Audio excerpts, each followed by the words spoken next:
pudieron contar un poquito el manejo de los pacientes con insuficiencia renal crónica. No supe muy bien cómo enfocar porque es un campo muy amplio y no sabía tampoco cómo aportaros información. Entonces, decidí hacer un planteamiento en cuanto al manejo de las últimas guías, pero sin meterme en semillas y en mucho texto, sino más bien cómo manejamos los nefrólogos los pacientes con insuficiencia renal, sobre todo aquellos que tienen un estadio avanzado, que creo que son un poco los más complicados, y los pacientes con insuficiencia renal añosa, ya que el manejo de la insuficiencia renal es distinto que el resto de los pacientes. Entonces, quise plantear esta charla pues, en estos 4 puntos que me parecen muy prácticos para el manejo clínico de los pacientes renales en el día a día. Primero me gustaría contaros pues, el documento consenso que se hizo entre la Sociedad Española de Nefrología y la Medicina Familiar y Comunitaria en el 2008.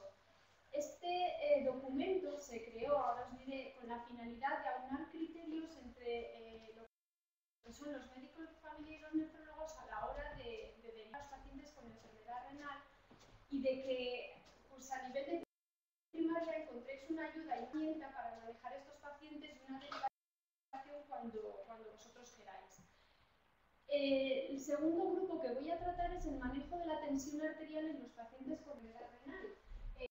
Este nuevo documento, que ha sido publicado ahora en el 2014, la verdad es que nos ha abierto muchas puertas a los nefrólogos y yo creo que en general a todos los especialistas si lo leemos, ya que la clave de él, ya os contaré, pero es el manejo de los pacientes con enfermedad renal no necesita tener niveles de tensión excesivamente bajos para tenerlos controlados como se pensaba hasta ahora, lo cual nos ha abierto a todos un poquito pues bueno, las puertas y para el manejo de estos pacientes. Ya luego le desglosaré un poco. Lo mismo ha ocurrido un poco con el manejo de los lípidos. También ha sido una actualización de las guías CANOP y que han sido publicadas recientemente en el 2013. Lo mismo, no son tan estrictas en el manejo de los lípidos en los pacientes renales como eran las anteriores, con lo cual nos ha permitido también relajarnos un poco y sobre todo hacer menos iatrogenia de la que estábamos viendo que estaba ocurriendo.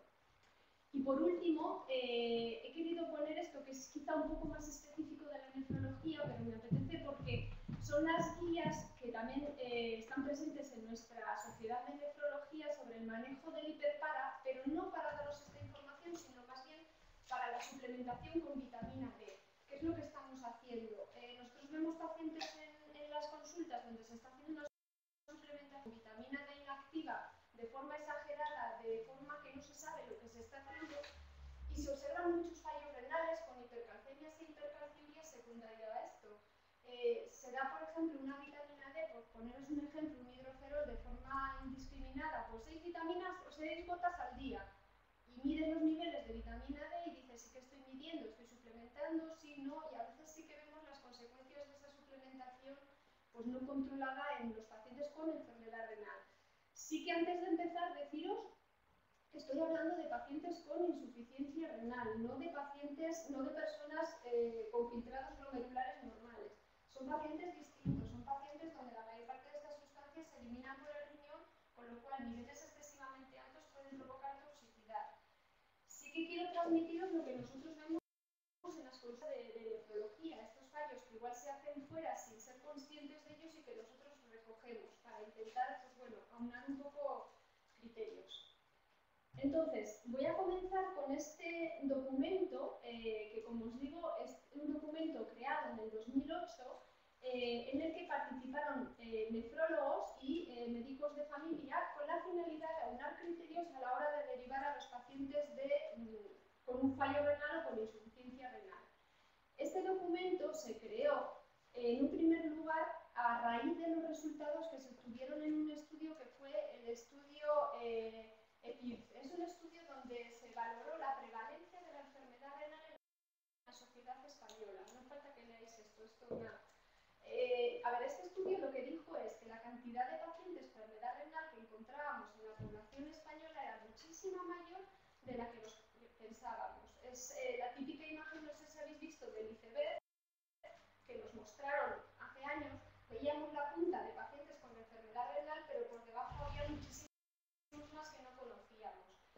Sobre todo este documento, yo creo que la finalidad fue ahorrar. Es decir, si identificamos que pacientes tienen insuficiencia renal, les tratamos bien, igual no avanza tanto el deterioro y nos ahorramos ingresos y demás. O sea, la finalidad de todos estos es siempre el ahorro. Entonces, ya lo dice desde el principio, dice, bueno, vamos a hacer este documento con la finalidad de identificar los pacientes con una insuficiencia renal y revertirla si podemos, disminuir la velocidad de progresión, disminuir la mortalidad de estos pacientes, preparar a los pacientes de forma adecuada para ir a diálisis si lo necesitasen, ahora os cuento, reducir las estancias hospitalarias y el coste sanitario, es decir, vamos a unar ellos entre primaria y especialistas, ¿por qué no extenderlo un poco a todos? Y los nefrólogos para tratar bien a los pacientes, para identificarles y evitar que estos pacientes ingresen de forma innecesaria y si llegan a diálisis lo hagan en las mejores condiciones. Entonces, lo primero que hace este documento es definir lo que es la enfermedad renal, algo que parece lógico pero que no se sabe muy bien, porque a día de hoy todavía no pedimos un seguimiento para identificar un paciente con enfermedad renal. Una enfermedad renal no solamente viene definida por un filtrado glomerular menor de 60, sino que es un filtrado glomerular menor de 60 y o alteraciones en el sedimento urinario. ¿Qué alteraciones podemos encontrar en el sedimento urinario? Una microhematuria, una leucocituria, una microalbuminuria, es decir, la presencia de alguno de estos factores y o un filtrado glomerular bajo define enfermedad renal. Además, ¿qué define la enfermedad renal? Un trastorno hidroelectrolítico. Un paciente que tiene una hipopotasemia, por ejemplo, de forma marcada, es un paciente que tiene quizá una trifulopatía, o es un paciente en donde los diuréticos no le están haciendo bien. Es un paciente que quizá nosotros los nefrólogos podamos ajustar desde ese punto de vista hidroelectrolítico, o una hipernatremia marcada, o una glucosuria. Cualquier trastorno de acidosis tubular o de acidosis metabólica puede ser visto también por los nefrólogos, porque muchas acidosis son de origen tubular, a nivel proximal, a nivel distal, y son identificadas y tratadas también por nosotros. Y luego, una técnica de imagen también puede definir una enfermedad renal. Si le hacemos una eco a un paciente y aparece una policistosis o aparece una diferencia entre un riñón y otro en cuanto al tamaño de forma llamativa, puede ser un paciente monorreno funcional. Es un paciente donde quizá tenga una estenosis de la arteria renal de ese riñón atrófico, con lo cual también marca un paciente con una enfermedad renal. No solamente esto, sino que estas alteraciones tienen que mantenerse a lo largo de 3 meses. Eso es lo que define una enfermedad renal. O sea, no vale que le hagamos una analítica a un paciente que vemos por primera vez, tenga una creatinina de 1.6 y la mandemos al nefrólogo. O sea, el deterioro o una leucocituria o una microhematuria. El trastorno tiene que mantenerse durante al menos 3 meses, si no, no define enfermedad renal. Hay que hacer ese screening antes de hacer una derivación. No pasa nada.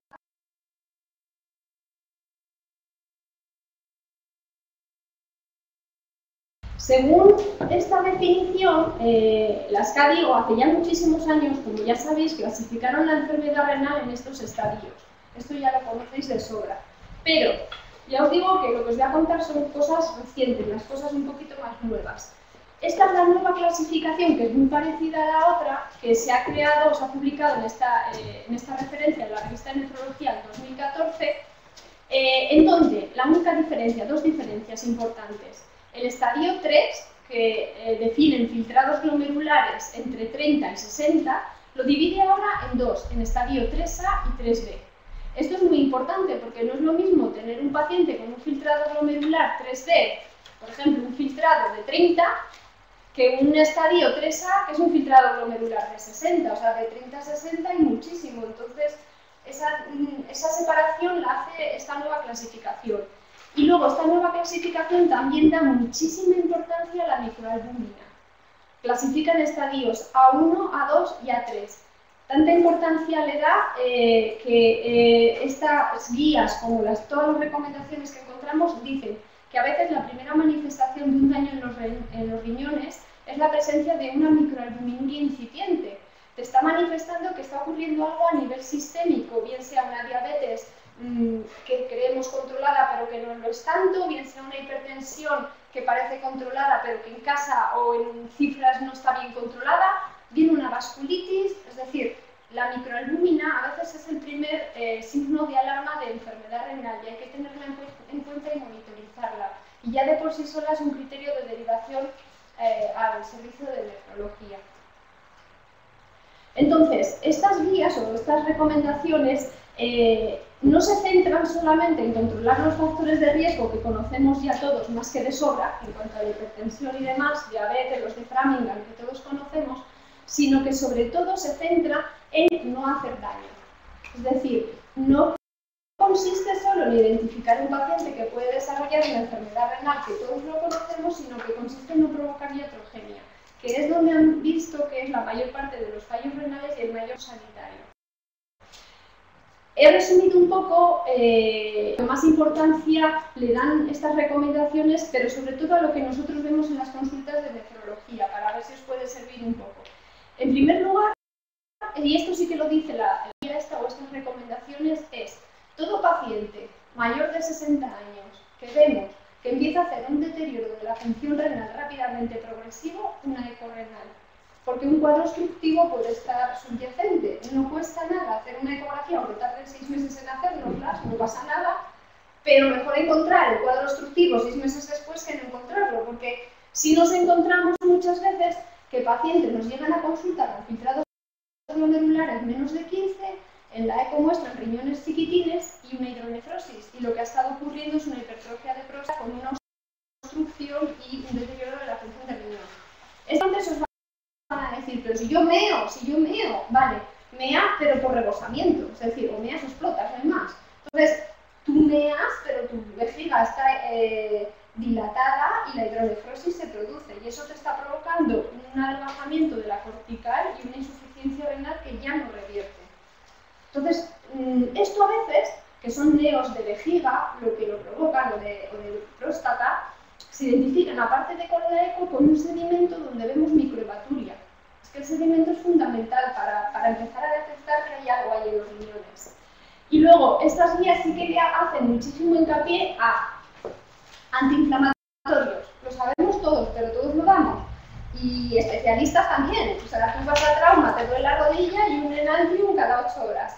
Entonces, quizá en una persona joven de forma puntual no pasa nada, pero en un anciano es fallo renal seguro, y sobre todo si se asocia con el tratamiento de IECAS y de ARAS. Y os explico por qué. O sea, no es que los nefrólogos estemos empeñados en quitar asociación de antiinflamatorio con IECA, no. Es, a ver, un antiinflamatorio lo que hace es inhibir las prostaglandinas. Entonces, la prostaglandina lo que hace es abrir la arteriola aferente del riñón, dilata la arteriola aferente. Si yo inhibo la prostaglandina, lo que provoco es una vasoconstricción de la arteriola aferente, con lo cual entra menos sangre al riñón. Si es el riñón de un anciano, ya es un riñón que está mal perfundido, la aterosclerosis que tiene, con lo cual si yo le hago una vasoconstricción de la aferente, llega menos sangre y hago fallo renal. Si encima ese paciente tiene un IECA y un ARA, que es el 99,9% de la población anciana, ¿qué hace el IECA o el ARA? El IECA o el ARA lo que actúa es en la arteriola eferente del riñón, en la que sale sangre. ¿Qué es lo que hacen? Inhiben el sistema renina-angiotensina-aldosterona.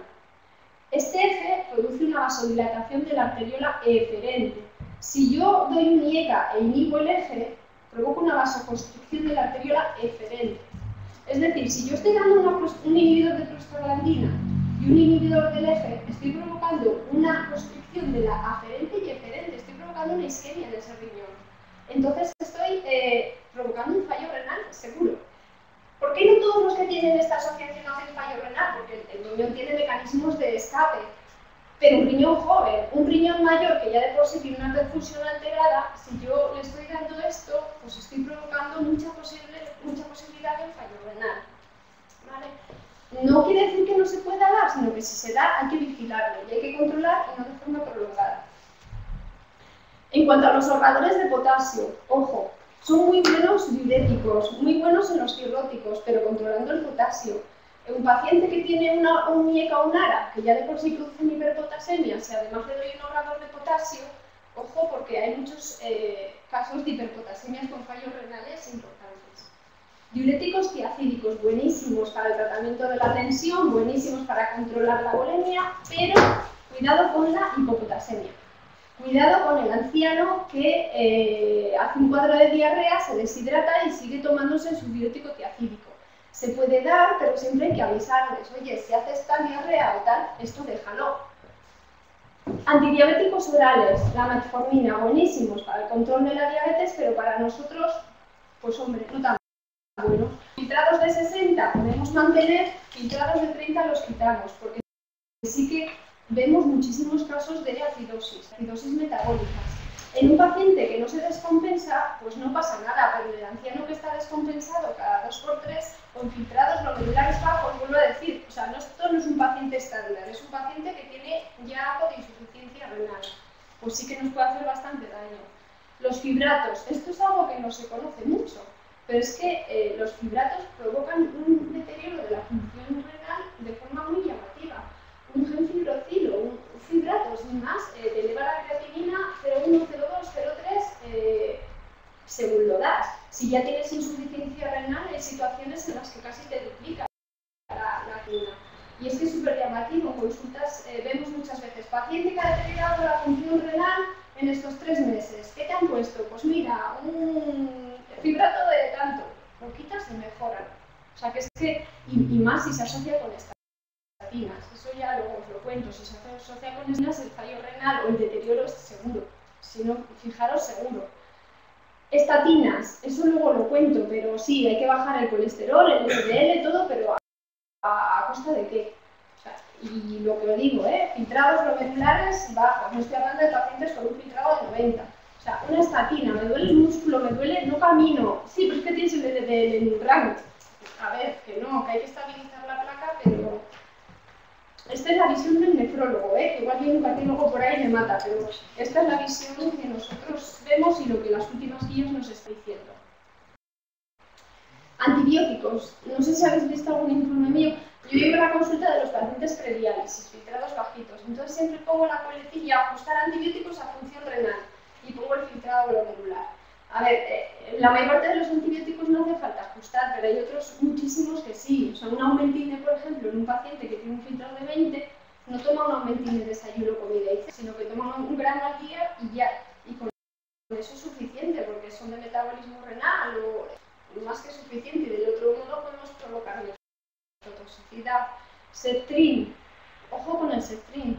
O sea, pacientes con filtros de 30-40 muchas veces hemos visto Septrin forte, 1 al día, fallo renal fijo. O sea, este paciente con un filtro de 30 con un Septrin 48-72 y aún así deteriorará la función renal. Entonces, ojo. Contrastes yodados. Igual no, a ver, pacientes que necesiten el código pues se va a usar evidentemente, pero siempre hay que decir, hacer una hidratación, una nefroprotección adecuada.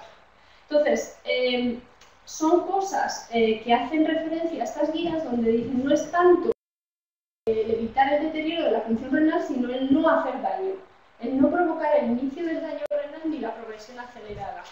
Y luego una cosa muy importante, la derivación tardía de los pacientes con una enfermedad renal que tienen una buena calidad de vida y que son subsidiarios de hacer diálisis si lo necesitasen, no es bueno que se haga de forma tardía. Porque estos pacientes necesitan primero una preparación psicológica. O sea, no es que vayan a deteriorar rápido, pero tampoco te haces idea de que puedes entrar a diálisis en un año. O sea, necesitas una preparación psicológica y decidir si quieres hacer diálisis o no. Segundo, si no se derivan de forma precoz, cuando les vemos en consulta tienen una serie de alteraciones que nos es muy difícil corregir. Por ejemplo, hiperfosforemia, eso ya os diré luego, o sea, fósforo se eleva al final, para bajarlo luego cuesta muchísimo. Entonces este paciente que veis que tiene un deterioro, un filtrado 30, pues que se mande ya para empezar a corregir esas cosas. O la anemia, son pacientes que tienen déficit de eco. Muchas veces les pones el aranés o la eco y su calidad de vida mejora tremendamente. Entonces, ¿por qué derivar tarde si podemos corregir estas pequeñas cosas? Entonces, Lo que también hablan estas guías es no solo de ver aquellos factores que nos pueden hacer daño, sino de identificar aquellas poblaciones de pacientes que pueden hacer fallo renal. O sea, decir, mira, tú, ojo contigo. Por ejemplo, ya sabemos, personas mayores, los obesos, porque por hiperfiltración renal pueden hacer una mayor pérdida de proteínas, una microalbuminuria o una glomerulosclerosis focal y segmentaria, los diabéticos, eso ya sabemos todos. Aquellos que tienen un familiar con una enfermedad renal de primer grado, porque muchas de ellas son hereditarias, por ejemplo la poliquistosis renal, eso yo creo que ya sabemos. Las enfermedades obstructivas, ya he dicho, ojo con ellas. Pacientes que tienen tratamientos prolongados con fármacos nefrotóxicos, ya he hablado de ellos, ojo con el litio también, aunque ya bueno, pero ojo con ello. Pacientes que ya tienen otras enfermedades cardiovasculares, porque también la van a tener en el riñón. Ojo con aquellos pacientes que han tenido ya un fallo renal por algún fármaco, por un omeprazol, por cualquier fármaco que te pueda dar una nefritis intersticial, porque si se vuelve a dar, va a volver a hacerla, seguro. Y luego, pues pacientes que tienen enfermedades crónicas y demás, pues bueno, siempre valorar las enfermedades autoinmunes. No hay por qué hacer este screening a nivel de primaria, porque entiendo que es imposible, pero simplemente con hacer, lo que digo, un sedimento para ver la presencia o no de leucos, de microhematuria o una microalbuminuria, ya luego el diagnóstico se hará de forma más detallada en los especialistas. Entonces, no he puesto todas las recomendaciones que hace este documento porque son varias, eso si queréis, nada, se pone el título del documento y aparece en el Google. Solo he puesto 3 porque me parecen un poco las que resumen todo. Primero, para derivar al servicio de nefrología, bueno, lo primero cuando queráis. Lo segundo, tener en cuenta el estadio de la enfermedad renal en el que nos encontremos. No es lo mismo un filtrado de 70-80 que un filtrado de 40-30, no es lo mismo. Ni tampoco lo mismo una persona de 40 años que podemos aportarle un menor deterioro de función renal que igual uno de 80 que deteriora de forma más lenta. La velocidad de progresión, no es lo mismo una persona que duplica la creatinina en 3 meses que una persona que va lentamente evolucionando, ¿no? La presencia o no de la albuminuria y otros signos de alarma. Con lo cual estas guías dicen, una persona de más de 70 años en un estadio 1-3 estable, que tenga una microalbúmina menos de 500, pues puede ser llevado desde primaria y se mantiene estable a lo largo del tiempo. Si tiene un filtrado más de 45 y menos de 70 años, si ya la microalbúmina es de más de 500, claro, la importancia de la microalbúmina, remitir. Si tiene una anemia que no se controla con lopenia, porque con este filtrado ya encontramos anemias nefrogénicas, pues remitir para suplementar o valorar, o una hipertensión refractaria. Cuando tengan un filtrado menor de 45, remitir siempre. A ver, aquí valorar una persona anciana, ya por la edad, ya al ser un filtrado menos de 45, porque la edad dentro de las fórmulas tiene un valor grande. Entonces, una persona de 80 años con una creatinina de 2 ya que sale un filtrado de 25. Pues oye, igual no hay que derivar si consideráis que está bien llevado. Y luego ante la presencia de cualquier signo de alarma. Otro de las recomendaciones que yo he recogido en pacientes diabéticos, porque vemos muchísimos, mandar siempre que el cociente albúmina-creatinina sea mayor de 300 a pesar de tener un control adecuado de su diabetes y de su tensión. Cuando se produce un incremento de la albuminuria de forma considerable a pesar de tener un buen control y cuando estos pacientes tienen una hipertensión refractaria. Y luego la última recomendación, pues bueno, a qué pacientes hay que hacer un cribado o una especial atención a estos que tienen más de 60, los hipertensos, diabéticos, pues bueno, los que todos conocemos. ¿Cómo hacemos este cribado? Simplemente, bien, calculando su filtrado glomerular, la presencia o no de albuminuria, y aquí yo he hecho en falta el sedimento, con esto ya identificamos muchos pacientes con enfermedad renal. ¿Cómo vamos a calcular el filtrado glomerular? Esto no entra dentro de estas guías, de estas recomendaciones, pero sí que me apetece contarlo porque a veces nos preguntan ¿y qué usáis? ¿El CoPROF, el MDRT, el CKD que ha salido ahora? A ver, es importante. Para calcular el filtrado glomerular, antes, hace años, lo único que teníamos o que usábamos era el aclaramiento de la creatinina. Eso ya apenas usamos. En analíticas de Aranda veréis, creo que las de Aranda solo, nos dan las dos fórmulas, nos ponen el MDRD y luego ponen el aclaramiento de la creatinina cuando haces la estimación de orina de 24 horas. Y Y si os fijáis, si tenéis oportunidad de ver una, fijaros la discrepancia que hay, el filtrado calculado por MDRD y el del aclaramiento de la creatinina, pero muchísima. Te puedes tener un filtrado de 60 por MDRD y un aclaramiento de la creatinina pues de 75, mucho más. ¿Por qué? Porque la fórmula de cálculo del filtrado glomerular por el CoCRO, la que se usaba antes, lo que hace es una estimación del aclaramiento de la creatinina, es decir, cuánta creatinina tenemos en sangre, cuánta creatinina se elimina por el riñón, calculándolo a partir de la orina de 24 horas. Entonces, dos inconvenientes. Por un lado, la creatinina es una sustancia que no solo se filtra por el riñón y se elimina, sino que es una sustancia que se filtra y se secreta por los túbulos y se elimina. Es decir, que encontramos en la orina una creatinina en mayor cantidad que la que se ha filtrado. Es decir, no está reflejando el filtrado glomerular, está sobreestimando el filtrado glomerular, porque estamos midiendo más cantidad de la que se filtra al secretarse. Y por otro lado, se calcula a partir de la orina de 24 horas y es muy difícil recoger bien la orina de 24 horas. Entonces, son fórmulas que sobreestiman el filtrado glomerular. Para ello, se creó, ya hace mucho, el MDRD, porque ya ha salido del CKD. Vale, el MDRD utiliza unas fórmulas que se hicieron a partir de pacientes con enfermedad renal en diferentes estadios de enfermedad renal. Y además se utilizaron diferentes laboratorios para medir la creatinina, con lo cual tiene dos sesgos de confusión. Por un lado, que está creado en pacientes que tienen enfermedad renal y por otro lado tenemos el sesgo del laboratorio. Entonces, ¿qué problema tiene el MDRD? Que en pacientes que tienen un filtrado glomerular por encima de 60 nos infraestima este valor, porque está hecho a partir de pacientes con enfermedad renal. Por ejemplo, mujer, 32 años, creatinina 1 cálculo del filtrado glomerular por el MDRD, 70. Nefrología, que tiene enfermedad renal. No. Es que en estas fórmulas, en pacientes con un filtrado mayor de 60, como es el caso de esta chica, te estima el valor del filtrado glomerular, porque está hecho a partir de pacientes con enfermedad renal. Es útil cuando tenemos un estadio de enfermedad renal 3, 4, 5, 3A, 3B, pero el 1 y el 2 no es tan útil.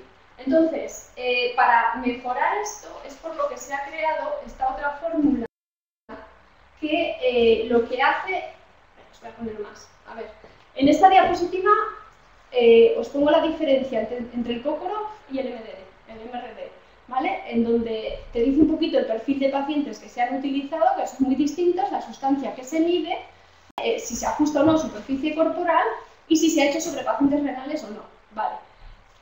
El CKD-EPI, la diferencia con las otras. Primero, se ha hecho en pacientes no solo con enfermedad renal, sino con y sin, haciendo los dos rangos. Se ha valorado el sexo, el valor de la creatinina, la etnia, o sea, está ajustado por más valores que las otras. Y además, lo que hace es una estimación muchísimo mejor del filtrado glomerular en aquellos pacientes que tienen un estadio 1-2. ¿Por qué? Porque se han hecho sobre pacientes sanos también, no solo con enfermos renales. Entonces, lo que podemos decir o resumir es que con las nuevas CKD-EPI, el cálculo del filtrado glomerular en estadios 1-2 es mucho más exacta que el MDRD y mantiene la misma exactitud con estadios 3, 4 y 5, con lo cual es más completa que el MDRD. Podemos usar el MDRD, por supuesto, pero teniendo en cuenta eso, los estadios 1-2 no afinan tanto. Estas son las fórmulas, cómo se calcula. ¿Cuándo no nos vale el cálculo del MDRD o el CKD-EPI y utilizamos mejor el aclaramiento de la creatinina? Pues pacientes muy específicos, como pueden ser aquellos que tienen pesos muy extremos, que están amputados, los más jóvenes, que tienen edema generalizado porque el peso es mayor y no es músculo, o sea, situaciones así muy especiales. Última de este bloque, lo del sedimento, la he puesto pues, porque realmente es importante. La determinación del sedimento en un paciente, pero tanto ingresado como visto en primaria, como aplicado a otras especialidades. El sedimento nos proporciona muchísima información sobre qué es lo que está pasando en los riñones. Y luego la microalbuminuria, la albuminuria ha cobrado un papel importantísimo para determinar el daño de los riñones. Y no hace falta medir una orina de 24 horas. Haciendo un cociente albúmina-creatinina en la primera orina de la mañana es más que suficiente para determinar un poquito ese perfil de proteinuria o de albuminuria que tiene el paciente. Se correlaciona muy bien. Vale, entonces, este es el primer bloque, lo que os quería contar sobre un poco el screening de los pacientes con enfermedad renal.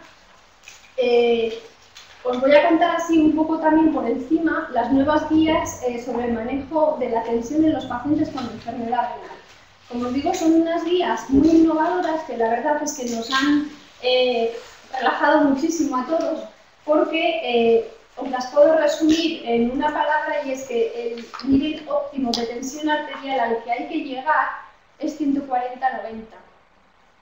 No se ha demostrado un mayor beneficio, pero ahora específico, en bajar la tensión muchísimo más en los pacientes, es decir, en determinados pacientes. No se ha demostrado que se disminuya la mortalidad por bajar la tensión arterial mucho más. Ahora os las especifico un poquito más. Estas guías, estas recomendaciones están hechas a partir de expertos. Lo que han hecho es aunar un poquito los resultados de estudios llevados a cabo sobre pacientes con todo tipo de enfermedades para coger un poco la representación global de toda la población. Estos estudios tenían que tener más de 100 participantes y un seguimiento de más de un año. Han estudiado los resultados que han obtenido de cada uno de estos estudios y han valorado pues, hasta cuánto se puede bajar la tensión sin provocar daño o disminuyendo la mortalidad y hasta cuánto no. A partir de esto han hecho 9 recomendaciones. Voy a pasar muy por encima porque ya os digo que es demasiado general todo. La recomendación 1 dice que personas de 60 o más años, la meta de tensión arterial que hay que conseguir es menos de 150-90. Que no se ha encontrado ningún beneficio en disminuir la presión arterial sistólica en menos de 140. Con respecto a la mortalidad. Esta recomendación la ponen como una recomendación fuerte. Sin embargo, no se ha establecido un consenso, no ha habido consenso entre todos los expertos que han hecho esta recomendación, pues porque había algunos que opinaban que sí y otros que no, y sin embargo la ponen como una recomendación fuerte. ¿Por qué no se ha llegado al consenso? Pues hombre, pues porque no es lo mismo una persona mayor de 60 años con otra serie de factores de riesgo que una persona que no tenga más factores de riesgo, por lo cual es imposible llegar a este consenso. Pero sí que es verdad que dicen eso, que no se ha visto ningún beneficio en bajar la tensión arterial menos de 140, sistólica. Menores de 60 años, dice que tampoco se ha visto ningún beneficio en bajar la tensión arterial diastólica a menos de 90. Pues eso. Menores de 60 años, tampoco se ha visto beneficio en bajar la tensión arterial a menos de 140. Este es el resumen de lo que es la recomendación. Luego, dentro de cada recomendación, te hace sus argumentos. Pues en estos estudios tal, en estos cual, valoramos esto por esto por esto. En estos estudios se ha visto una mayor mortalidad cuando bajaron a menos de 135 con respecto a 140, es decir, te argumentan un poquito, pero ese es el resumen de la recomendación. Y os las pongo tal cual porque si no parece que me estoy volviendo loca y estoy contando aquí lo que yo quiero. Pero es que es así la recomendación. 18 años o más con enfermedad renal crónica, lo mismo. No se ha visto ningún beneficio en bajar la tensión arterial más de 140-90. Solo en un grupo hay que bajarla. En aquellos que tengan una proteinuria de más de 3 gramos, donde dice que la meta a bajar 130-80. Dicen que no se ha visto ningún beneficio en cuanto a reducir la progresión de la enfermedad renal cuando se bajaba la tensión arterial más de 140-90 y sin embargo sí que se ha visto una mayor mortalidad, sobre todo en la población anciana, cuando bajábamos de estos niveles. Y ahí yo sí que estoy de acuerdo, en la población anciana. Y ahora os digo por qué. 18 años o más con diabetes, lo mismo. Recomendación 6. ¿Con qué tratamos a los pacientes? Pues dicen que el primer tratamiento a usar es una tiazida, que pone ahí, asociada o no a IECA-ARA, yo diría IECA-ARA asociada o no a tiazida. Segundo tratamiento, usar los calcioantagonistas y destierran los betabloqueantes y los alfa. Y eso sí que es verdad, o sea, los betabloqueantes es un tratamiento que se daba hace años casi de primera elección para el tratamiento de la hipertensión y no, tiene indicaciones muy puntuales, es tercer, cuarto escalón en el manejo de la hipertensión, lo mismo que los alfa bloqueantes. En la raza negra, aquí no tenemos muchos, pero bueno, se manejan distinto. No responden también al tratamiento con aras y ECAs como la raza blanca. Responden mejor a los diuréticos tiacídicos y a los calcioantagonistas que los ECA y ARA. Es porque tienen un sistema renina-angiotensina que escapa a este bloqueo de forma distinta, por perfil genético. Vale. Los pacientes con enfermedad renal, ¿con qué los tratamos? Igual que los que no lo tienen, y ECA-ARA, pero con mucho cuidado de las cifras de creatinina y de potasio. A ver, esto es un resumen muy general de las guías, luego te punta un poquito, pero es que sí que es verdad que cuando vemos la tabla final de las recomendaciones, ya os digo, es el JNC8, que es que no son unas guías cualquiera, que sí que es unas guías que utilizamos para el manejo de la hipertensión. Cuando vemos el resumen final de la tabla, ya veis, es que el valor que abunda es el 140-90. Y población de más de 60 años, mirad lo que pone. Bajar de 150-90, pero como decía, y una recomendación fuerte además. Yo creo que todo con lógica, o sea, todo con lógica. Un paciente con 50 años, diabético, con microalbuminuria, con tal cual, pues hombre, es verdad que igual no se beneficia del 130-70, pero tampoco del 150, del 148 o 9, que es a lo que hay que bajar, menos de 150-90. Ahora sí que estoy totalmente de acuerdo en que hemos hecho muchísima iatrogenia bajando la tensión arterial, mucha, tanto medicamentosa en cuanto a hiperpotasemias, en cuanto a dobles bloqueos y ECA-ARAs para llegar al 120-80, te mete un ahorrador de potasio porque no llegas al nivel y además es que sin saber lo que estamos midiendo, porque te mido la tensión en la consulta una vez y te pongo esto. No, o sea, fíjate en lo que trae de casa, fíjate en lo que te dice el paciente de si está cansado después de comer o no, porque igual hay que hacerle un mapa a ver si le baja mucho la tensión después de comer.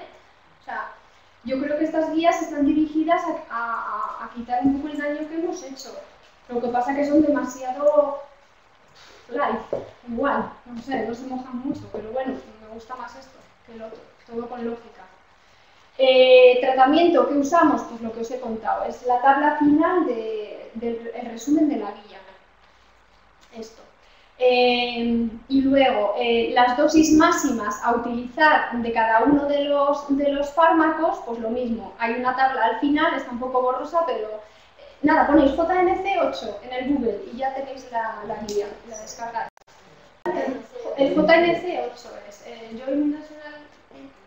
Nada, JNC8, que el JNC7 es de hace 2 años y es que dice, pues eso, lo que los cardiólogos, el 120-80, o sea, es que nos hemos ido de un extremo a otro total. A ver, esto bueno, es un algoritmo de cómo bajar las tensiones y demás, pero es que ya veis que es que el 140-90 es la meta que tenemos ahí. Y luego, a ver, estas son unas diapositivas que son caseras mías, porque me apetecía contaros un poco algo del anciano, porque sí que son pacientes que vemos mucho en las consultas de nefrología con mucha iatrogenia. Entonces, con muchos fallos renales, con filtrados de 20 cuando su filtrado real es de 40 y ese descenso ha sido provocado por la iatrogenia que hacemos con los antihipertensivos. Entonces, a ver, primero, un anciano hay que tener en cuenta que tiene rigidez de la pared arterial. El perfil de ancianos, anciano ahora es 85 años, antes igual era 70, ahora la edad ha aumentado muchísimo, pero a que estas tensiones os suenan en la gente mayor, o sea, son tensiones sistólicas excesivamente altas y diastólicas muy bajas, que dice, y que nos empeñamos en bajar las sistólicas y que no podemos, porque es imposible, y además no vamos a bajar las sistólicas sin provocar una diastólica de 50, que esto sí que está demostrado que produce una mayor morbimortalidad, bajar las diastólicas, que tener esta tensión sistólica alta. Esto sí que está demostrado. Entonces, ¿por qué estos pacientes tienen disociación sistólica-diastólica? Pues porque tienen una rigidez de la pared arterial. Cuando nosotros medimos la presión arterial, lo que estamos midiendo es la capacidad de distensibilidad de las arterias. La sistólica refleja la incapacidad para distenderse y la diastólica refleja la caída de la presión dentro. Entonces, como es una arteria con un tubo que ni se distiende ni se contrae, pues nos sale una sistólica muy alta y una diastólica con una caída muy pronunciada. Entonces, cada vez se da más importancia a algo que se daba antes y que dejamos de usar, que es la presión de pulso. La presión de pulso es la diferencia entre la sistólica y la diastólica. Y aquí sí que hay estudios y que los resultados son verdaderos. Cuando existe una diferencia entre sistólica y diastólica mayor de 65-70, sí que se ha comprobado que existe una mayor mortalidad que por el simple hecho de tener una sistólica alta. Esta es casera, la diapositiva. Es decir, por ejemplo, este paciente 160, 60, ¿no? Va a hacer la resta fácil. 160 menos 60 son 100. La presión de pulso de este paciente es 100. Este paciente, por definición, tiene una mayor mortalidad que si yo le dejo un pad y le dejo ahí una diastólica pues un poquito alta y una sistólica con un poquito altas. No voy a poder aumentarle la diastólica, pero tampoco voy a querer bajarle esta a costa de bajar esta otra también. ¿Vale? Es que refleja la rigidez de la arteria y no podemos hacer nada con este perfil de paciente más que dejarle ahí. Y luego estos pacientes también tienen una ausencia del descenso nocturno, es decir, son no diper, como tienen esta rigidez. Si yo les doy antihipertensivos les estoy pronunciando todavía más esta diferencia, estoy haciendo más iatrogenia. Y luego, cuidado, estos pacientes hay que saber la tensión que estamos tomando. O sea, aparte de la rigidez arterial, son pacientes que son muy susceptibles a la bata blanca, más que quizá la gente joven. Entonces, hay que fijarse muy mucho de las tensiones que ellos te traen en casa. Si yo le mido 160-70 y digo, ¿te hago una pastilla? No. Me dices que yo en casa me manejo así. Pues yo me fío de lo que me traigas en casa. Y si no me fío tanto, me traes el aparato y yo compruebo que tu aparato funciona y entonces me fío más todavía de lo que tú me digas de casa. Y luego, escuchar a lo que te dice el anciano. Muchos ancianos te dicen, es que yo como ya no me levanto del sofá. ¿Y por qué? Porque yo le he dado un ARA por la mañana que le está haciendo un efecto de 24 horas, que le está haciendo su máximo efecto después de comer, y además de la hipotensión postprandial que se produce, le estoy provocando con el efecto del ARA. Entonces, si son ancianos que se levantan con sistólicas muy altas, porque ya sabéis que la sistólica, sobre todo, o sea, que la tensión sobre todo es alta por la mañana y luego va descendiendo, pues igual es anciano, si considero que tengo que ponerle un antihipertensivo porque se levanta con 190, se lo pongo por la noche, uno de vida media larga, me hace el efecto por la mañana y le dejo tranquilo durante el resto del día. Por eso es importante la monitorización ambulatoria, o sea, que te digan la tensión que tienen con tomas que se hagan ellos, o a veces un mapa si nos proporciona más información para ver cómo se maneja. Nada, un poquito más de lo mismo, ¿vale? Y luego, pues eso, que no es lo mismo el perfil de anciano que vemos ahora, vamos a dejarlo en paz, que estos otros que igual podemos afinar un poquito más. ¿Y con qué? Bueno, lo que os digo, la presión de pulso, sí que se ha demostrado que una presión de pulso por encima de 65 aumenta la mortalidad. ¿Y con qué vamos a tratar a la gente anciana? Pues un poquito con lo mismo, pero con más tiempo. Menos dosis, menos daño, siempre fijándonos en los trastornos hidroelectrolíticos que hagamos, en si deteriora la función renal, en si se aumenta el potasio, el antiinflamatorio, pues con menos iatrogenia. Vale, esto en cuanto a la tensión. En cuanto al manejo de los lípidos, esto voy más rápido con el manejo de los lípidos. El paciente renal tiene un perfil lipídico totalmente distinto a un paciente que no es renal. Los pacientes renales, además, a lo largo de la evolución de la enfermedad renal, el perfil lipídico cambia. Son pacientes que en estadios 3, sobre todo, encontramos triglicéridos muy altos y encontramos estas LDL y estas ApoB que tienen un perfil aterogénico muy importante. Pero es que además los pacientes renales tienen una peculiaridad, y es que cuando el estadio es muy avanzado y sobre todo en diálisis, el hecho de que tengan un colesterol alto no es malo, sino que es bueno. ¿Por qué? Porque nos están mostrando pacientes que no están desnutridos, cuando la mayoría están desnutridos, es decir, establecen una correlación inversa. Por eso el perfil lipídico en los pacientes renales es un poco distinto. Esto que igual no nos interesa mucho, a nosotros este estudio pues, nos dio unas claves, pues que hasta ahora no sabíamos si un paciente con una enfermedad renal avanzada se beneficiaba o no de una estatina. raíz de este estudio que ha sido publicado también recientemente se ha visto que sí, que un paciente renal en diálisis se beneficia del tratamiento con estatina. Pero sí que es verdad que dice que si entra diálisis con la estatina no se la quites, pero si entra diálisis y no la tenía puesta no se la pongas. Entonces no sé cómo se come eso, supongo que es por el perfil lipídico distinto o alterado que tienen. Vale, estas guías hacen recomendaciones, como toda una recomendación de calidad alta, baja, moderada, etcétera, y con pues estos niveles de recomendación que sugieren o que te recomiendan, con niveles de evidencia. Son recomendaciones, como todo. El resumen de estas guías es: pacientes de 50 años con un LDL alto hay que tratar con una estatina para bajar los niveles de LDL. Se ha visto que sí que se benefician. Pacientes mayores de 50 años con estadio 1, 2, tratar con estatina. Es decir, parece que está claro que hay que tratar con estatinas en el estadio que 6, si es trasplantado, más todavía. En cuanto a, bueno, ¿qué nivel hay que llegar de esta? Es que no te habla de niveles, te dice que lo que tienes que hacer es estabilizar la placa y con eso ya se ve beneficio en cuanto al uso de estatina. Un paciente renal no le puedes poner una estatina a dosis plenas o máximas, porque aparte de hacer un deterioro de la función de los riñones, te va a provocar una rhabdomiólisis de forma muy más llamativa que un paciente que no tenga enfermedad renal, con lo cual estabiliza la placa y ya. De hecho, te dice que los fibratos, que están totalmente contraindicados en los pacientes renales, te dice que solamente te dejan usarlos si tienen unos triglicéridos más de 1000. Bueno, es verdad que no usamos los fibratos, utilizamos los Omacor. Un paciente con una enfermedad renal, nosotros los fibratos fuera, porque nos deterioran muchísimo, les ponemos Omacor. Y no es tan efectivo como los fibratos, pero sí conseguimos bajar. No llegamos a un nivel menos de 150, ni mucho menos, pero con 200, 200 y pico, pues ya nos conformamos. Vale, entonces, también casera, ¿con qué estatinas vamos a tratar a los pacientes renales? Pues con aquellas que no nos hagan daño, con aquellas que no se eliminen por el riñón. ¿Qué estatinas tenemos que no tengan una eliminación renal? Atorvastatina, fluvastatina y pitavastatina.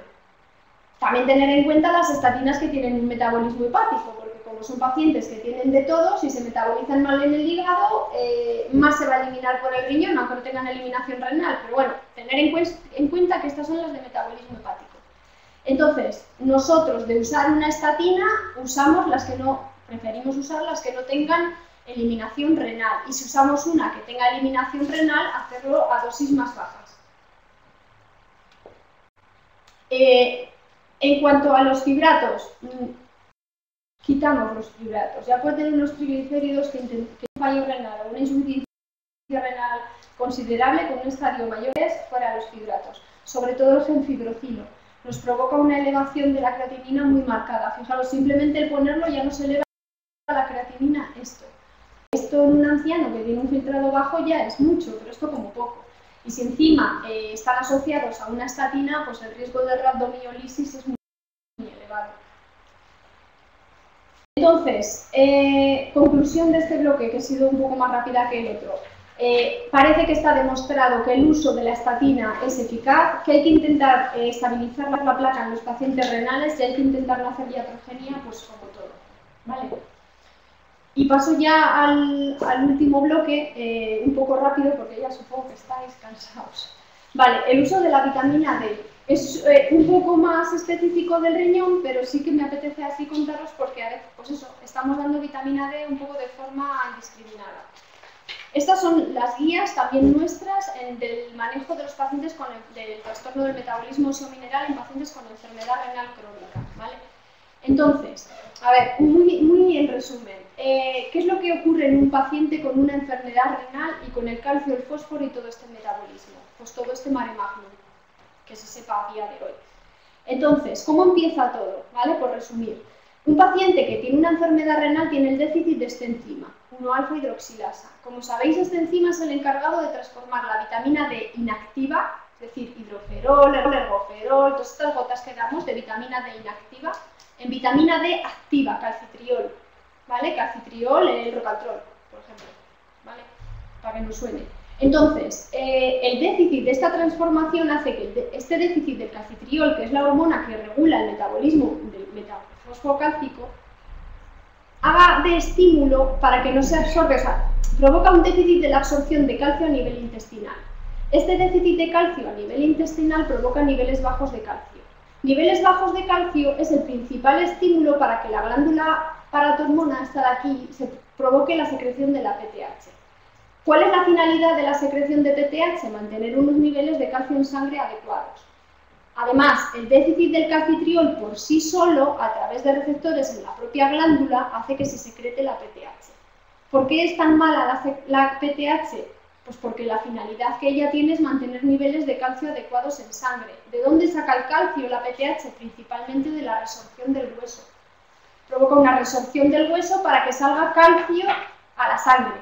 Pero es que no solo saca calcio y fósforo a la sangre, para intentar mantener unos niveles. El problema es que en estadios iniciales la PTH por sí sola no consigue mantener niveles de calcio adecuados en sangre. Y cuando lo medimos, ni nos percatamos de que está la PTH haciendo su efecto porque el calcio es normal.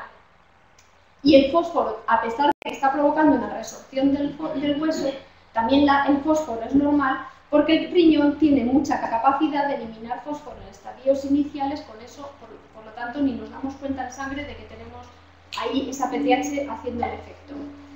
Es en estadios más avanzados cuando ya encontramos un fósforo alto y unos niveles de calcio ahí intentando mantenerse, pero a costa de una resorción importante del hueso.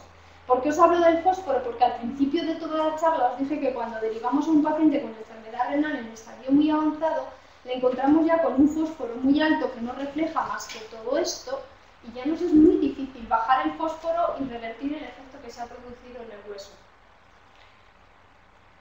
Resumimos así entonces un poco, muy por encima, porque hay otra serie de cofactores que intervienen en todo este metabolismo, las alteraciones que se producen en el calcio y fósforo. Os lo he explicado, aunque es quizá muy nefrológico, para deciros por qué cuando nosotros hacemos un análisis ni nos damos cuenta que está ocurriendo eso, y es porque en estadios iniciales con filtrados de 75 todo está muy normal. Es en estadios de 60 cuando ya podemos encontrar el déficit del calcitriol, pero que ni lo medimos en la rutina. Es en estadios todavía mucho más avanzados con filtrados de 45 cuando empezamos a medir PTH y nos salen altas, cuando empezamos a decir, pues está pasando algo, pero para cuando nos damos cuenta ya ha pasado todo esto. Y ya en estadios muchísimo más avanzados con filtrados de 30 cuando podemos empezar a ver la elevación del fósforo. O sea que si veis un fósforo elevado en un paciente con una enfermedad renal, es que ya lleva un camino recorrido muy alto y es muy difícil revertir todos estos daños. Entonces dices, vale, ¿y con qué tratamos a los pacientes que tienen este déficit de calcio para que no provoque la secreción de PTH y la resorción del hueso? Bueno, pues contamos con todo esto, que no os voy a contar, pero bueno, dividimos en este grupo, esto igual es más específico de nefro. Pero lo primero que hacemos es, en un paciente que empieza a tener insuficiencia renal y niveles bajos de calcio, para que no se provoque una secreción de la paratormona y provoque una resorción del hueso, pues le damos calcio. Vamos a subir el nivel de calcio para que no tenga la paratormona el estímulo de esa secreción. ¿Vale? Este es el primer tratamiento que hay que dar, pero nosotros los que vemos ya están tan avanzados que tenemos que pasar a estos, que lo que hacen es quelar el fósforo. Pero bueno, esto ya igual es muy específico de nefro. Entonces, ¿con qué vitaminas contamos? Contamos con las vitaminas inactivas, que como os decía, en los pacientes con enfermedad renal tienen un valor justo, porque no tenemos la 1-alfa hidroxilasa que la convierte en vitamina D activa, y luego tenemos vitaminas D activa, que es el rocatrol o el paricalcitol, que es la nueva vitamina D activa que ha salido. Entonces, quizá voy a contaros esto, que es la parte que más os pueda interesar, porque igual es la que más utilizáis, y es la suplementación con vitamina D inactiva. Encontramos una gran variedad de suplementación, desde 25.000 unidades de colecalciferol al mes, 8 gotas al día, 10 gotas a la semana. Y dices, ¿y qué mido? ¿Cómo lo controlo? ¿Qué hago? Pues se han visto que haciendo esta suplementación se está provocando mucha hipercalcemia, porque la finalidad es aumentar el calcio de la vitamina D, mucha hipercalciuria y mucho fallo en los riñones, y que realmente cuando nosotros medimos la vitamina D que pedimos en las analíticas, la 1,25, no sabemos lo que estamos midiendo, porque es una vitamina que se une mucho a las proteínas, y lo que medimos es la que está no unida a proteína. Entonces habrá que ajustar en función también de la albúmina de ese paciente. Además, es una vitamina que se deposita mucho en la grasa. Entonces, en función de la grasa que tenga el paciente, estaré midiendo una cosa u otra. Además, es una vitamina que sigue un ritmo circadiano. En función del momento del día que saques la vitamina, tengas un nivel u otro. Además, hay un montón de estudios hechos en surfistas que lo que hacen es estar todo el día al sol, donde tienen déficit de esta vitamina. Y dices, pero bueno, si es una vitamina D que viene del sol, de la alimentación y demás, ¿cómo pueden tener déficit? Pues porque no sabemos lo que estamos midiendo. Aún no sabiendo lo que estamos midiendo, nos atrevemos a decir cuáles son los niveles óptimos a tratar, a llegar, que también han cambiado. Hace unos años decían que teníamos que tener a todos los pacientes con unos niveles de vitamina D inactiva mayor de 50. Y es ahí, en estos casos, cuando hemos encontrado esta iatrogenia. Es muy difícil llegar a niveles mayores de 50 medidos de esta vitamina D, que no quiere decir que no los tengas, que no los medimos. Entonces, recientemente se ha bajado el nivel de suplementación y dicen que tenemos que tener un nivel mayor de 30 para tener niveles suficientes de vitamina D.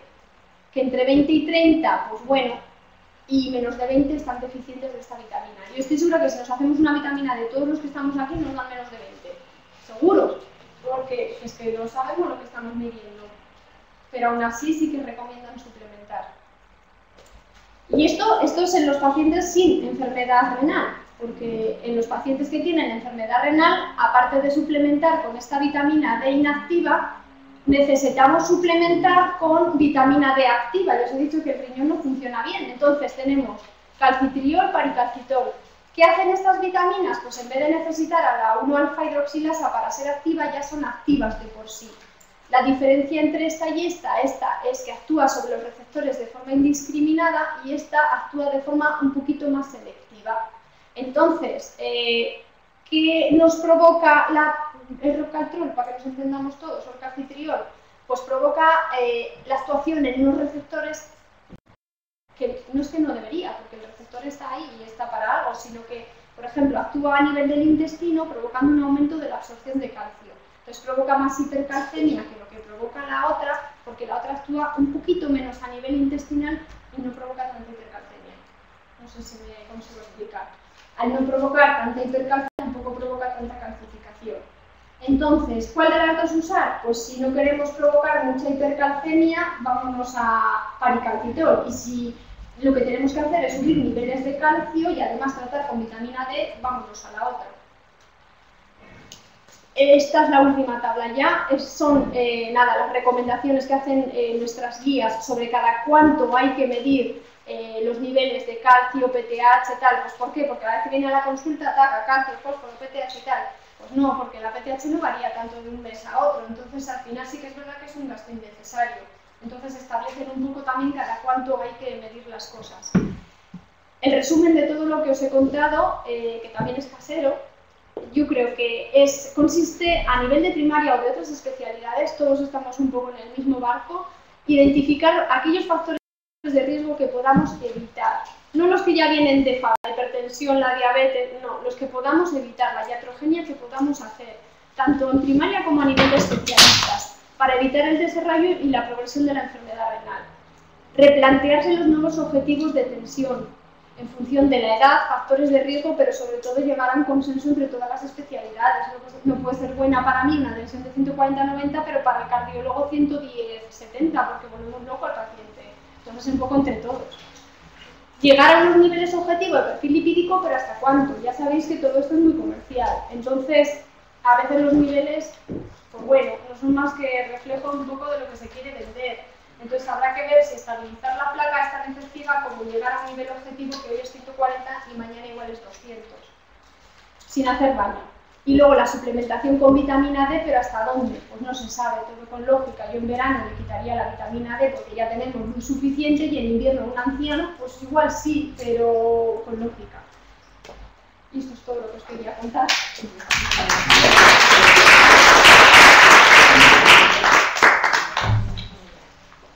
Muy largo, ya lo siento. En una de las diapositivas que pusiste desde los libros, sí.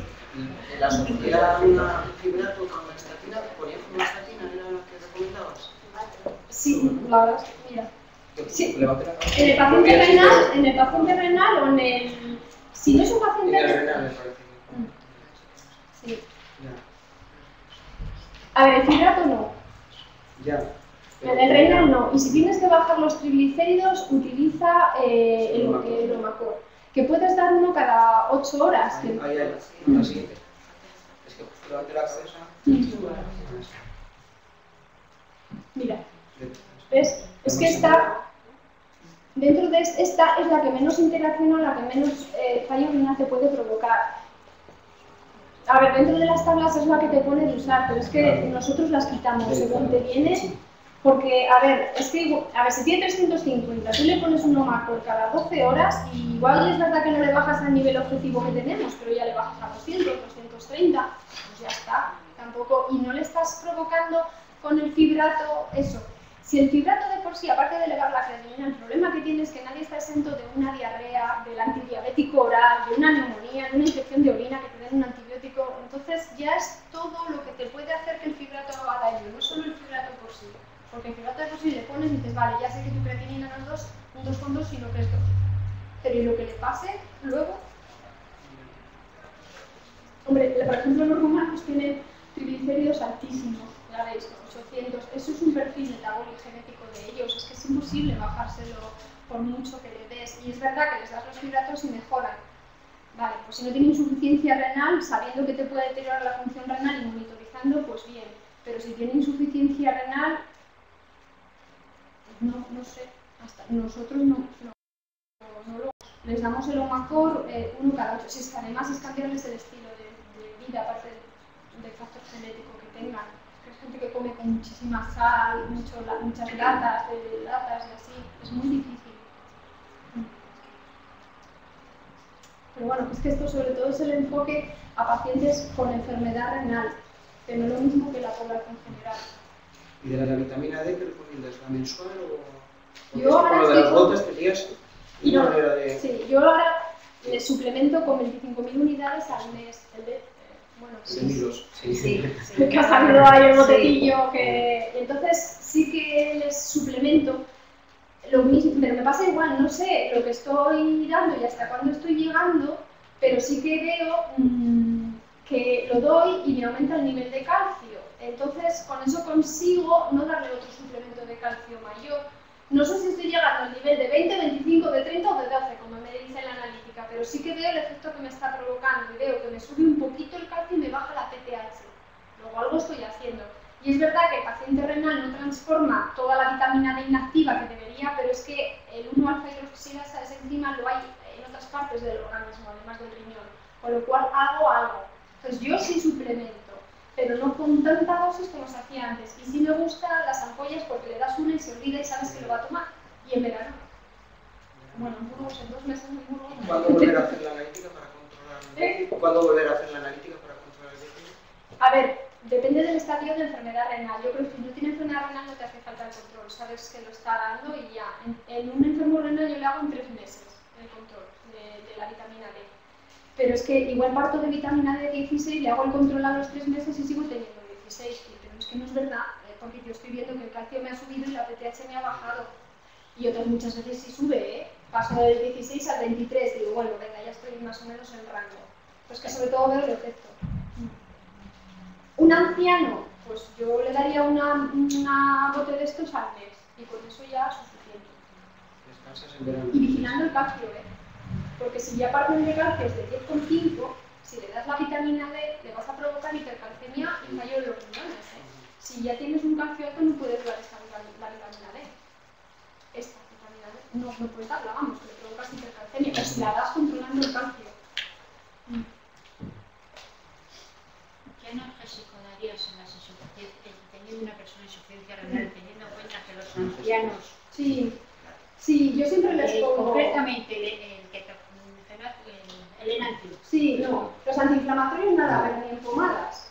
O sea, yo lo que os digo, en la consulta de prediálisis les pongo siempre la coletilla, ajustar antibióticos a función renal y les pongo el filtrado y no dar antiinflamatorios, dar paracetamol, nolotil, vale, los clásicos, ¿no? El Targin nos saca muchísimo, porque tienes además muchos niveles de dosis, entonces el 5,2,5, los pacientes con filtrados bajos les alivia mucho y si lo toleran, pues bueno, ese cada 12 horas. Y luego tienes una escala amplia. Luego tienes las adolontas, las dolantinas, los parches de morfina, la lírica, cuando tienen una gota que lo primero que sea un antiinflamatorio, pues ponle un celestone o un Bacten que le quitas el dolor, ponle el corticoide a dosis bajas, poco tiempo, pacientes renales, pero no le des el antiinflamatorio de forma prolongada. Le puedes dar uno, no pasa nada, o dos, no pasa nada, pero de forma prolongada no. Entonces hay un abanico muy amplio, lo único que hay que quitar es los antiinflamatorios y en pomada se absorbe, si no, no haría efecto. Entonces también los menos, pero sí que se ha visto gente que utilizan pomadas de forma muy continua que también deterioran la función del riñón. Eso es que tiene susceptibilidad a ello, no porque te des una pomada. O sea que los corticoides sí. A ver, sí, pero hay una escala, entonces estarían ahí junto con los parches. En una gota sí, ¿por qué no? Tú le das un celestone o un... Sí, yo tengo un paciente. Claro, le das eso y es que le mejoras mucho. A ver, yo empezaría si tienes una gota con el celestone, el Bacten, y esperas 3 días, lo de toda la vida. Y si no ha mejorado, le puedes poner otra inyección, claro. Y luego, eso tenemos, si no es gota, el Tarquintin es un abanico muy amplio. Luego la dolontia y dolantinas es verdad que se toleran peor. Es verdad que te produce más náuseas y demás. Pero luego tienes los parches a dosis muy bajitas, poco a poco. Sí, además que tienes dosis 5, 2,5 para empezar, que es nada. Y entre medias puedes darle el paracetamol y el nolotil. Y el tener nosotros también. Claro, te potenciamos eso. Sí. Y el paracetamol y el nolotil no provoca fallo renal. Es que hay una generalizada que dicen que el nolotil hace daño en los riñones. Si te iba a preguntar ahora, ¿y la dosis de paracetamol? Baja la tensión, el nolotil, pero no te provoca un fallo en los riñones. Y la dosis de paracetamol, como todo el mundo, porque es 1 gramo cada 8. Si con 1 gramo cada 8. Y no es nefrotóxico, ¿no? No. Eso sí tiene un metabolismo hepático. Es un internista yo no me miran, entonces ya sabes que hay un nefro nada. No, pero tenéis el teléfono, entonces, podéis llamar lo que queráis. Solemos mandar a medicina interna. No, a nefro lo que es de nefro y a interna lo que es de interna. Pues al final, la gente no quiere venir a Burgos, entonces al final. A nefro lo que es. No, pero a ver, yo no digo que se haga mal en interna, digo que la visión del riñón, el que mejor lo va a cuidar es. Estoy totalmente contigo. Claro, el cuidado de un riñón lo va a hacer el nefrólogo y el cuidado de otras cosas lo va a hacer otro especialista. Entonces. Pero no lo entiende la gente. Que no lo entiende. A ver, mira, si simplemente a veces nos mandáis a un paciente y no hace falta que esté viniendo a consulta de continuo, porque yo entiendo que es un engorro para ellos ir y venir. Os damos unas pautas de tratamiento y con ese seguimiento es suficiente. Igual les damos una cada 6 meses, no más. Y le está viendo el que cuida el riñón y que ve lo que igual otro especialista no ve, pero porque es lógico, cada uno no se dice lo del paracetamol porque precisamente un internista le dijo a un paciente mío, dice que no se le ocurra a tu médico darle paracetamol. No, hombre, eso y nolotil. Sí, eso en general. Y no estamos hablando de un estadio ya, 3B. Bueno, pero también encuentran nefrólogos ya, quiero decir, a ver, en general, ya, pues sí, que a ver, que interna en general o otro especialista. Y entonces te quedas así. No, pues sí. Le había dicho, tranquila con el paracetamol, no, pueden, pero si tú necesitas un paracetamol cada 8, igual tienes el momento de darle el tarjón ya, para ver si le alivias uno al día o, ¿sabes? Sí. Y nolotil puedes, pero claro, sí que les provoca hipotensión. Y eso, que todo lo que tenga el riñón, ya si no tiene nada diríamos, venga, para anda, pero yo creo que sí que hay muchas.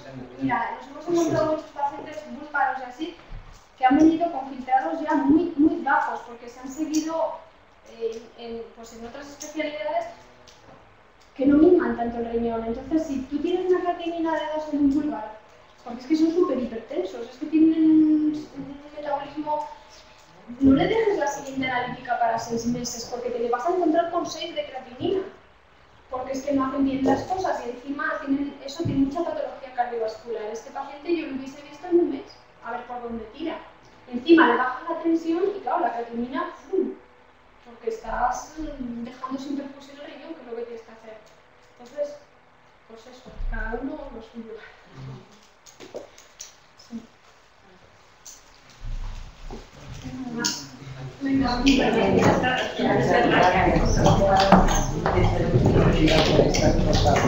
bueno, si hay dudas al nefrólogo.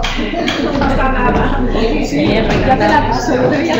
No, No, pero me ha encantado porque es muy práctica. Sí, eso es. Se la aplica. Está muy bien. Pues he cogido recortes. Ayer que son un poquito de los... Porque mi madre estaba con una aquí a Pamplona. Ya, bueno, pero... Bueno, muy bien. Sí, sí, mucho me tiene que enseñar. Sí, aprende mucho de ella. Pues claro que sí. Pero quizás estás mucho. Venga, hasta luego.